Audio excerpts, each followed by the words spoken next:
And we have a big show today. New unsurfaced video of Zohran Mamdani admitting what the end goal is of this project he's a part of. Wait till you see this.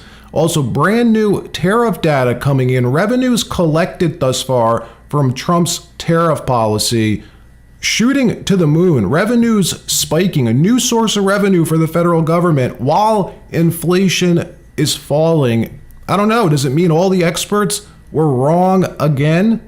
We'll look at it, and we're hearing a big change is coming soon at the Federal Reserve. Trump will be replacing Jerome Powell, and sooner than expected, and more stories as well from around the country. But before we get started, thank you for liking and sharing these videos. It really helps out the channel, and consider subscribing if you appreciate these regular updates. What the purpose is about this entire project, it's not simply to raise class consciousness, but to win socialism. And obviously raising class consciousness is a critical part of that.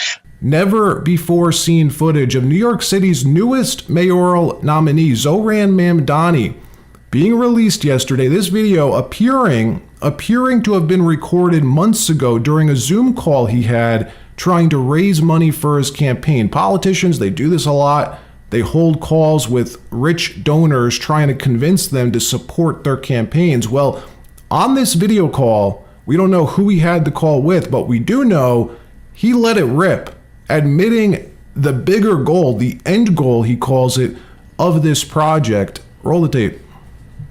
What the purpose is about this entire project, it's not simply to raise class consciousness, but to win socialism. And obviously raising class consciousness is a critical part of that. But making sure that we have candidates that both understand that and are willing to put that forward at every which moment that they have, at every which opportunity that they're given.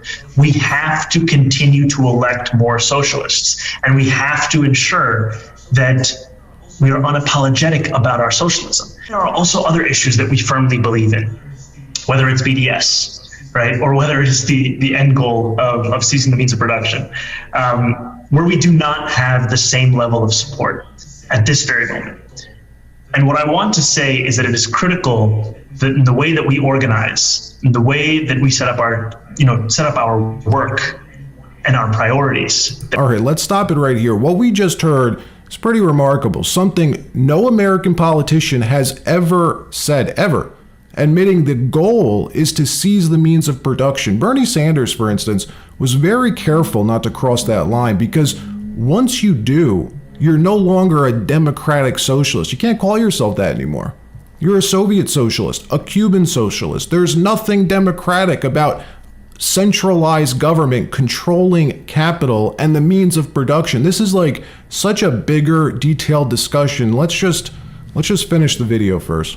And our priorities, that we do not leave any one issue for the other, that we do not meet a moment and only look at what people are ready for, but that we are doing both of these things in tandem, because it is critical for us to both meet people where they're at and to also organize for what is correct and for what is right, and to ensure that over time we can bring people to that issue.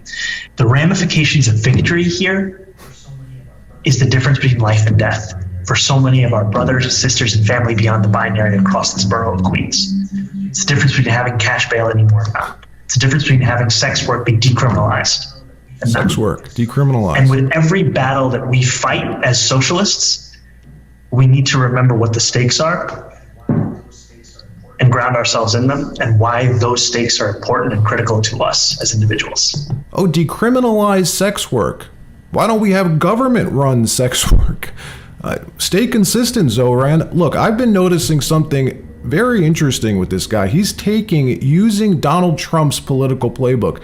Admit everything. Tell the unvarnished truth. Never get caught in a lie, because you just say it the way it is. This has been Trump's superpower for years, for almost 10 years. Trump's beat the political establishment by doing this. Dems have been notoriously awful at this. We saw it with Hillary, with Biden, Kamala, all of them. Always so careful not to say the wrong thing.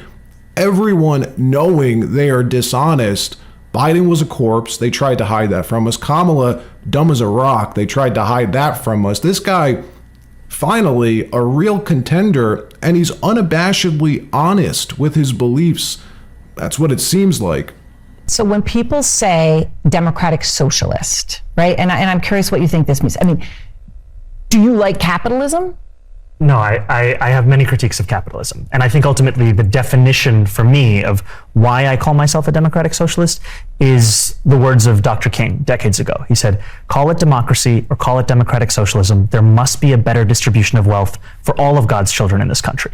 And that's what I'm focused on, is dignity and taking on income inequality.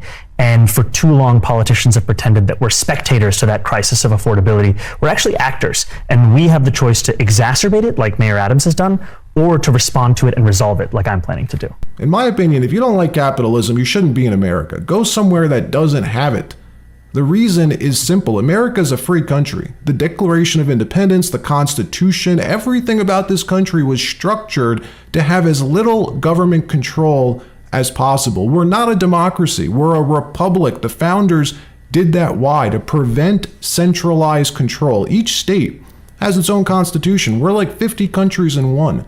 So when you hear people say socialism's anti-American, that's why. Socialism is the opposite, the complete 180-degree opposite of the point of America. Socialism centralizes power. America's about the decentralization of federal power, which is why our government privatizes everything. Take the space race. They tried centralizing space, and look what happened. It failed miserably. They privatized it, contracted it out. Now we have SpaceX and a dozen other companies competing, trying to master it.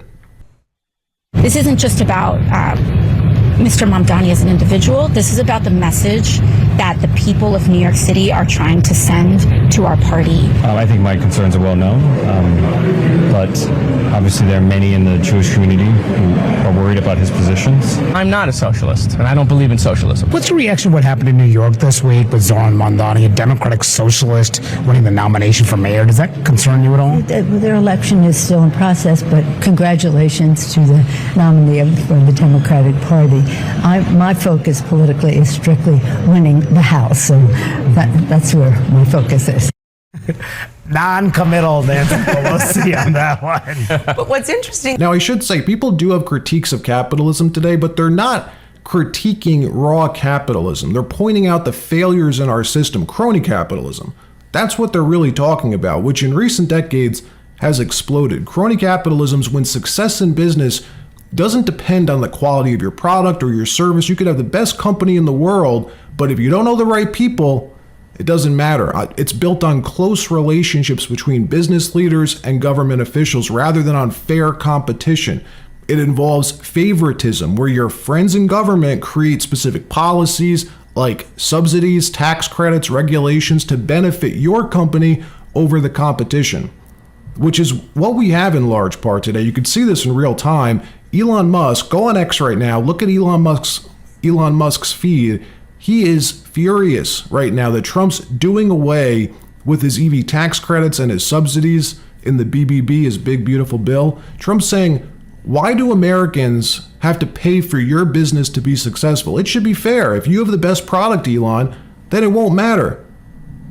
Personally, I think Elon does have the right product, but he's still very angry right now. Look, the answer to these problems isn't throwing away the best economic system the world's ever seen for a failed econ system that's proven to fail over and over again. It's why China, communist China, threw out their Soviet-style socialism system. Even the Chinese realize it doesn't work.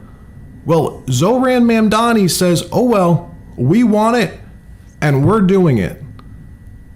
It is the time for our city to be reborn, a new city with a new politics.